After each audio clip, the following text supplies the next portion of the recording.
Hey guys, it's Ben from SnowBoardGamer. I'm here with my friend Shaun. Hey guys, how's it going?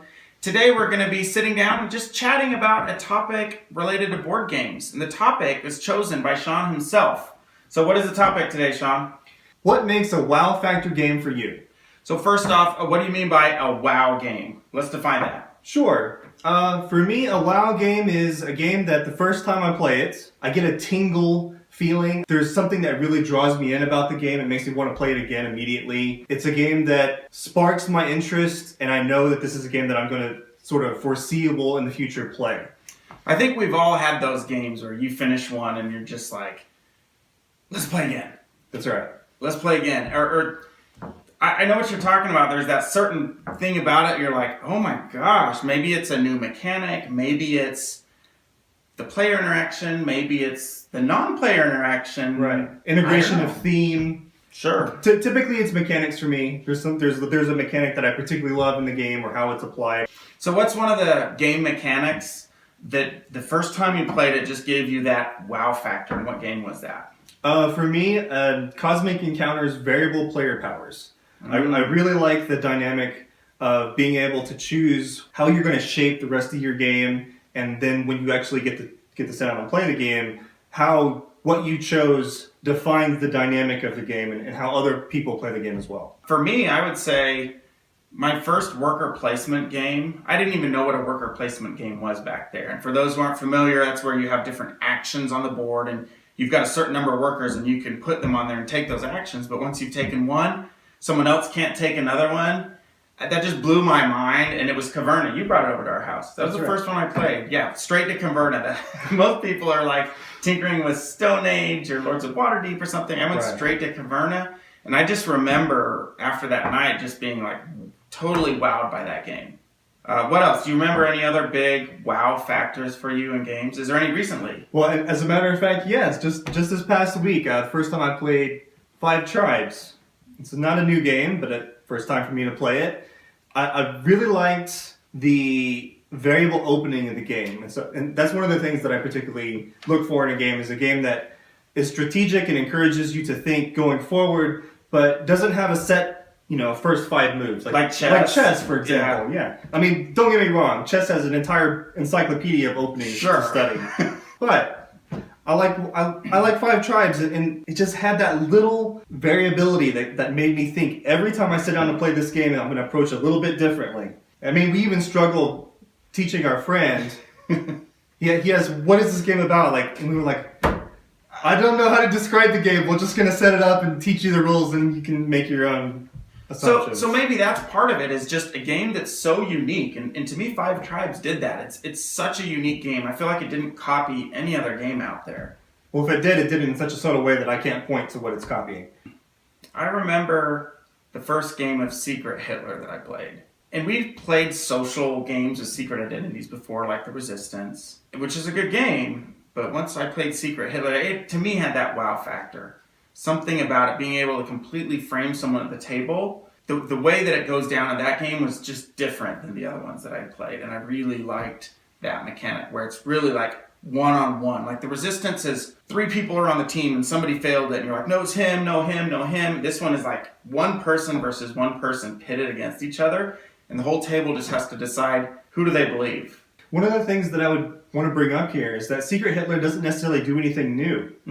But it's how it's presented. So let's say take 2 games, Game A and Game B. They both have the same sort of base mechanics, but they can be presented in a different enough way that one of them wows you and the other one does not. And maybe it's based on theme. Maybe, I mean, like you was pointing out with Hitler versus Resistance, Hitler grabs you until it does. It draws you in. It's just such a wow game for you instantly. But Resistance, which is very similar, just didn't have that feel for you. And I've tried to teach Resistance to people, and they're like, I don't get it. Wait, you vote, and then wait, only they vote yes or no, but I thought we already voted, and there's just like confusion and just streamlined mechanics, I would say, maybe, to the presentation, to your point, of how it's presented, and just easier to pick up, and I really like that 1v1 pitting against each other. Would you perhaps postulate that the ease of picking up, the ease of learning the game and implementing its mechanics contributes to whether a game is a wow factor game for you or not? I would say yes, because if a game's overly complicated and very difficult to learn,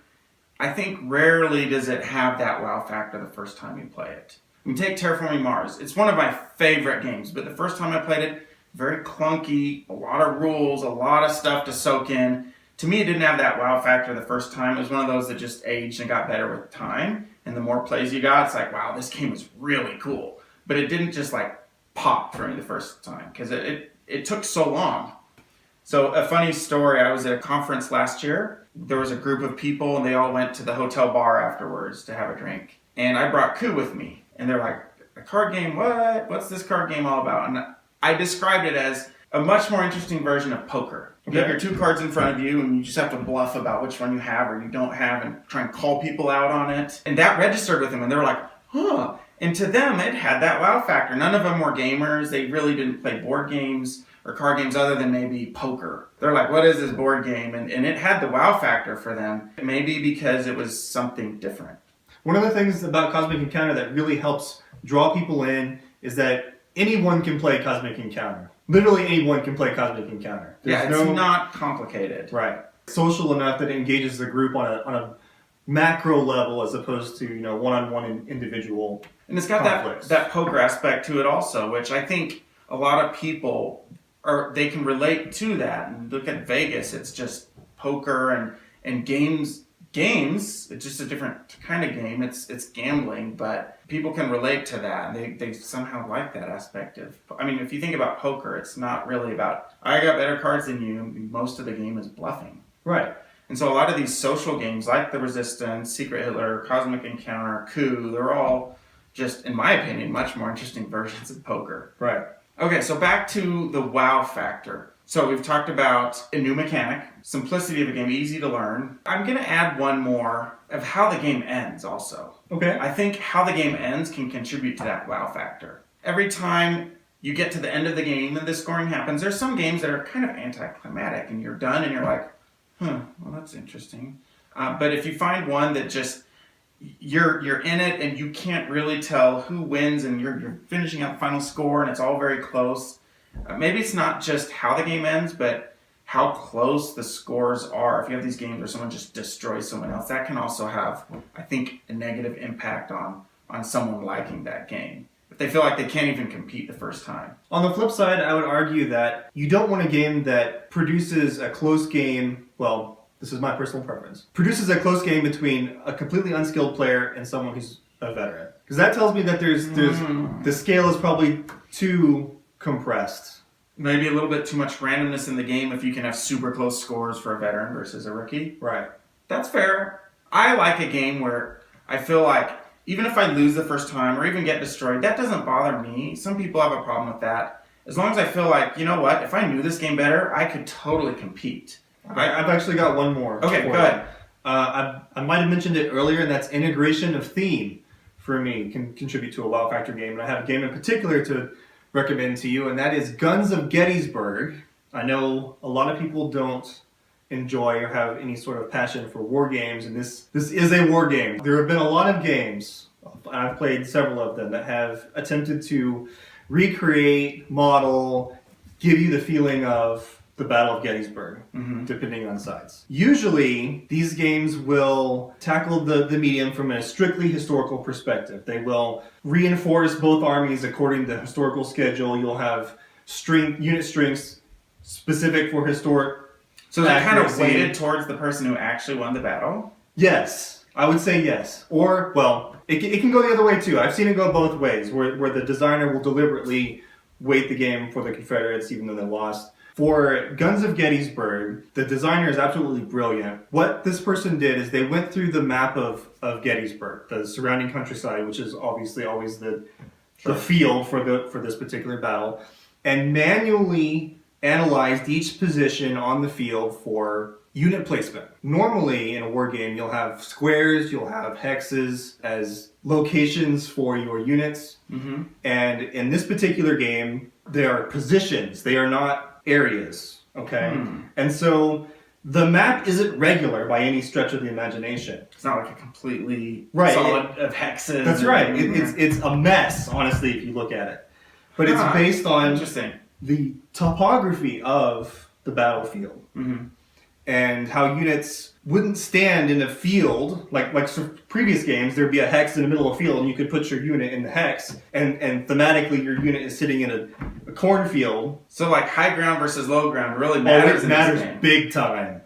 So they really paid attention to that detail, which goes back to your point about theme. Right. And additionally, something that really speaks to me as a student of military history is that in this time frame, your units are delineated by colored blocks. Mm-hmm. They're red blocks or blue blocks. And in this particular case, that those are your units. They are the rectangular blocks that you normally would look at a battle report, and you'd see those blocks and moving around. Mm-hmm. I don't know, there's just something about the presentation of the game and the way the units move through the battlefield as opposed to just occupying the battlefield that really spoke to me and made that game a wow factor for me. I'd like to try that. I haven't played that game, honestly. It sounds fun. It's complicated. All right, so start watching some YouTube videos on how to learn it before we play it. Probably so, yeah.